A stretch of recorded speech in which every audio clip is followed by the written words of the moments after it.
ku ma ci doon conseiller man sama xam-xam bu tuut matuma ko. ku ci nekk ci fi nga nekk nii fa laa lay wax toog fa reste fa. fii ñu ne xam nga dans la mesure où kii di nu mu tuddati ki sama doom bàjjen damay fàtt sax turam.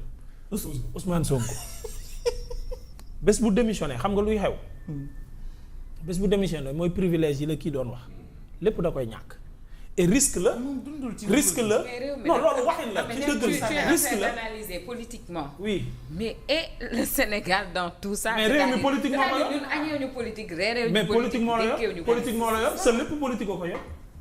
politiciens yi bu ñu soxlaa da ngay xaar booy dee wax. mais cette situation là va mener le pays dans le chaos qu'on le veuille pas. après c'est-à-dire ñoom politique moo leen jox doole ji ñu am politique moo tax ñoom bu ñu soxlaa yow da ngay xaar. booy dee wax kii fi da ngay xaar. parce que politique moo demee noonu. maintenant nag ku ci nekk ci ñoom ñaar mu ngi ci ay stratégie yoo xamante ne ni kii bu démissionné baaxul ci moom parce que wóoru ko ndax leader yi ak responsable yi nekk ci biir gouvernement bi dañuy ànd ak moom wóoru ko du jël risque boobu. ñoom ñaar ñëpp am sentiment de peur. maintenant Diomaye bu ko dàqee xam na ne li mu wax li nga doon wax sànq ne moom la ko wax mais non seulement dafay dem mais bukki ba màttoon Macky mën na ko màtt mooy mu dem victimiser wu loolu la ko Diomaye buggul may du ko may mu nekk victime da koy bàyyi ci biir ñu dem jamono yamuy politique bi politique nga naan la non mais attends politique la mais les Sénégalais mais li wàññeeku bëri na aussi te les Sénégalais man jàpp naa ne Ousmane Sonko mii mënatu leen bu ma wax loolu ma Sénégalais di ŋàbbee lii la waa Pastef doon wax waa Macky Sall naan leen sénégalais yi léegi dañoo muus sénégalais yi léegi dañoo mature ana maturité bi mais boobu mosaguñ ko jamono ji nag dañoo ñam Ousmane ci nguur. non bokkul bokkul. dafa am beneen lecture aussi dafa am beneen enjeu. kii li mu wax nii moom laa àndal de Ousmane léegi dafa gën a am doole gën a am xaalis. mais la woon gënoon am doole am na xaalis mais amul doole moom mu ngi wàññeeku moom. waxuma doole yi waxuma doole mbooloo. doole mbooloo ok. mais dafa am un autre enjeu dafa am une autre réalité juridique. Il y a une autre réalité juridique. tous les engagements financiers. yi Pastef di jël. mën nañ leen ko toppee après 2029 parce que lu légal Diomaye président moo existé légalement xaw ma na comprendre fi ma Pastef sa légalité ci biir assemblée nationale la yem ci biir foofu la yem mbirum loi ak yooyu mais tout ce qui est engagement budgétaire. bi ngay wax sax da nga sori man àggu woon foofu de man maa ngi woon DG yeeg député yeeg ministre yi lépp banque. baax na ci diire wu juróomi at. ñii di tabax kër ñii jënd leneen ñii jënd leneen. ñooñu da ngay yaakaar ne Ousmane bu leneen nañ leen dem duñ ne ko Ousmane nañ dem ndànk ba kanam. dañoo amee banque yi xaar. Fatima daaneel nga. daaneel nañ ne waa noonu lañ lay def. je crois que fii. Diomaye xam na ne. dañuy jaay Fatima doole jigéen laa rek te mois de la femme lañ ne voilà. teralu leen ma Mamadou kon ci gàttal suba Cheikh Tidiane tout le monde on sera fixé définitely ci. non sauf man naa sooru non parce que s'il parle il va nous fixer si le président parle. il y aura rien li Ameth wax ci communication Diomaye noonu lay demee. il va communiquer comme ça dans le. ñemewul communiquer suba wax stratégie. ay non bàyyi naa diw loolu du ko def. du ko defee politiquement il est mort. c'est-à-dire non. un président ne le fait pas aussi. pourquoi Diomaye war a dem King Fahd assister ci li nga xamante ne mooy. mais remercier Mimi da koy remercier day ne ko Mimi vraiment liggéey bi baax na rafet na ah. il y aura deux loolu lay def. la première communication moom mooy sa présence. Ouais. am na lu muy wane. loolu c'est fort sa présence. am na lu muy wane mooy li Fofana wax. dëgg la mu jël fa parole. même remercier les travaux. remercier pare na ci.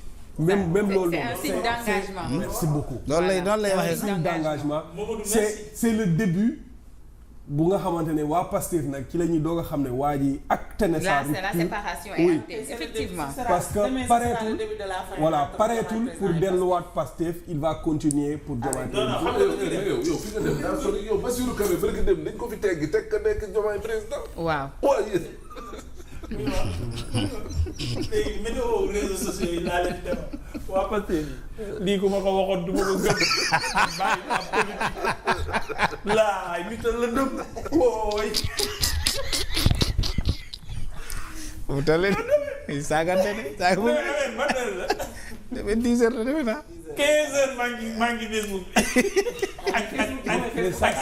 ça c'est quand même malheureux ça c'est quand même malheureux pour ce pays. Ouais. Lii laa moi je suis très inquiet. Wallahi je suis très parce que inquiet. bu demee ba ñi nga xamante ni ñoom la ñu jël voté leen fal leen pour ñu répondre aux attentes des populations ñu nekk ci coowal politique képp ça signifie que ñun on est dans des lendemains très sombres wala on va vers des lendemains très ci seen bopp de ñun moom nice ñun nice de ñoom seen sombre la ci ñoom non sombre ci askan wi Non, pour le Sénégal, en fait. ok tout va miin nañ leen tout va attendre on sera dans l'éternelle attente premièrement mais deuxièmement ci bekkoor la ñu jëm nit ñi dañu xiif dañu sonn ménagères yi sonn borom kër yi sonn fête bu jógee Sénégal beneen fête ñëw médecine a ngi yuuxu G7 a ngi yuuxu étudiants yaa nga ne agriculteurs yi pareil pendant ce temps ñi nga xamante ni ñoo war a faj loolu wala saafara ko ña nga ci coowal politique képp kon bul ne ma ñoom ñoo jëm vers des lendemains sombres c'est tout le pays et ses populations ñoo nar a jëm ci ay lendemains yu sombres mais li leen choisir malheureusement oui ouais mais leen choisir et la politique c'est comme ça c'est ainsi fait c'est-à-dire lii du tey la mos a am 1960 amoon na fi ay guddi yoo xamante ne les socialistes guerre Ousmane Tanor Dieng ak ñoom Djiboka amoon na dans le PS am na dans le PDS entre Wade et Idi entre Wade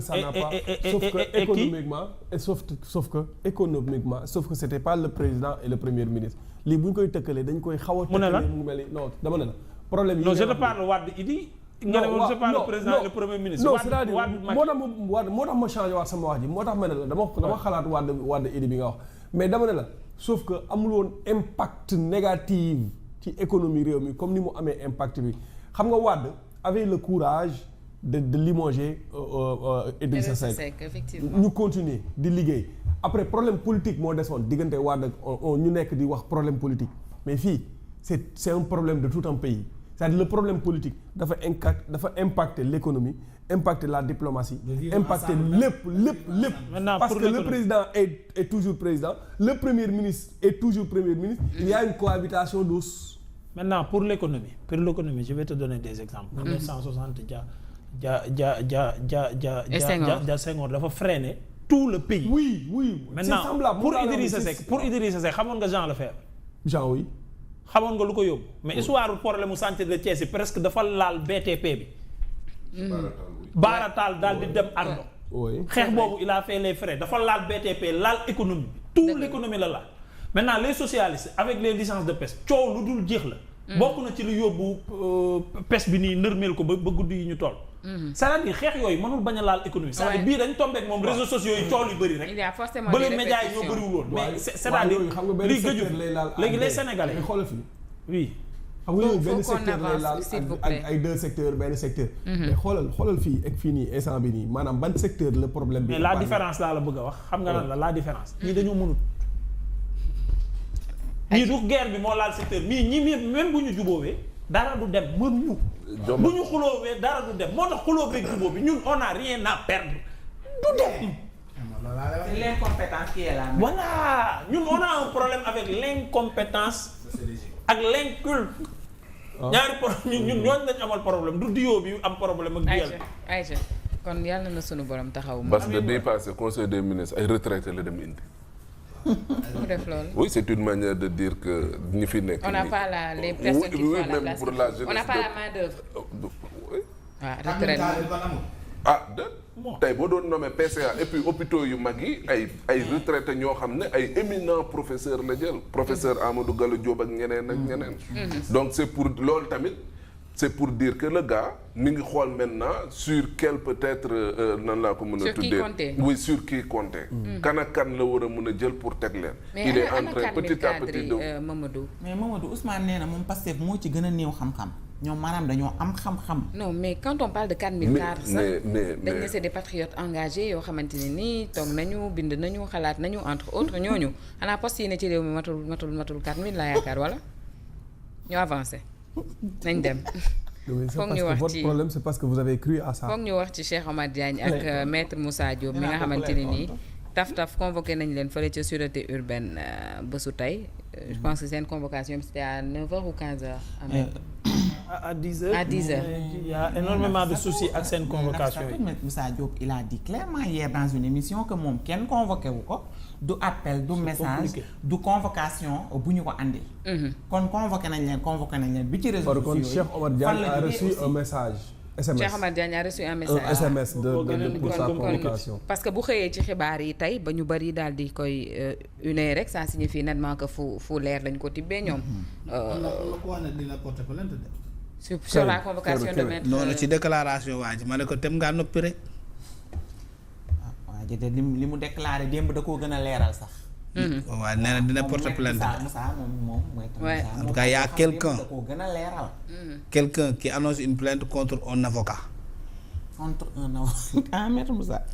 tudduma kenn. wax nañu ne daal ñu ngi leen di xaarandi tey ci sûreté urbaine du ñàkk dinañ ci am yeneen xibaar ci kanam. non bu fekkee maître Moussa Diop démb wax na ne moom. kenn woowu ko tey confirmé ne waat na kenn woowu ko maintenant su fekkee Cheikh Oumar Diagne. moom jot na message Cheikh Oumar Diagne jot na message bi wax leen ne moom disponibilité am après midi la amul temps.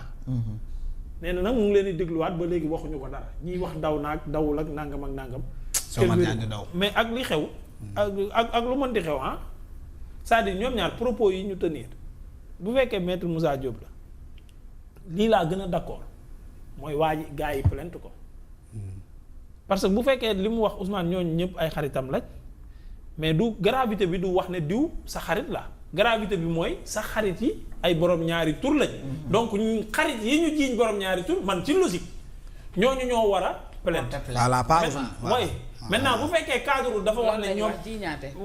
mais ñooñu tuddul tamit kenn tamit ah. waaw tuddul kenn ah. waaw Ousmane la tudd kay. wax ay Ousmane la tudd. waaye boo xoon ne Ousmane diw ak diw ay xaritam lañu avant plainte bi. dem rek na tudd nag ay nit moom. mais avant moom jaruloon plainte. non bu fekkee xaritoo gi moom. waaw maître Moussa Diop bu ñu ko convoqué bu mu am lu mu ci ragal man mën naa nekk avocat mën naa ko lay en tant que avocat moom. man dossier bi man mën naa nekk avocat parce que c'est pas compliqué. Macron Mélenchon moo ñëw ba fii défenseur ñëpp xam nañ ko Union européenne parlement ba moo fa dugal sax li nga xamante ni moom mooy góor jigéen bañ légaliser ko. kooku défenseur la moo taxaw fii ne Ousmane xaritam la moo tax mu ñëw Dakar. waaw buñ laa di de. boobu benn vidéo la de. waaw preuve la de. Jimmy Dramé moo ko way. moo way Ndiaga Seck. ne ko souhaité ci Ousmane joyeux anniversaire ne ko sa xarit Ndiaga Seck de la part de ton ami Ndiaga Seck. maanaam mën naa dem ci baar bi défendre lii de lii moom compliqué wul jafewul. waaw tribunal de preuve la wax. waaw ay preuve nag laay indi sax nag teg si table. Ndiaga Seck taxaw fii nen Ousmane nañ Ndiaga Seck taxaw fii nañu nañ defante. Est-ce que moom il est du barreau de ce pays moom. il est bu France la bu France la nekkoon. ok. Aïcha. ki porte plainte daal waruloon porte plainte. plainte boobu ñu annoncé jaru ko woon de. en attendant parce que day tax nit ñi gën a xam dossier bi lan la dafa yàgg de. 96. dafa yàgg de. Ndiaga daal c'est que audience ba day génnewaat. affaire yi voilà. Ndiaga daal loolu rafetul defante gi défendre Ousmane Sonko Ndiaga ñu wax lii de ci ab vidéo. Aïcha on termine Fatima on termine avec sëñ Mountakha Bachir du ñàkk dinañ xam liy mujjee ci yooyu les convocations rédaction bi dana ko exploiter on va terminer avec Serigne Mountakha Bachir yàlla na fi yàgg te wér yàlla na fi sëñ Mountakha yàgg te wér suñu buntu ci yoonu murit moom nag daal dinay dépêché ab forte délégation fële ca ambassade bu Iran alors pour mastawu attaques yi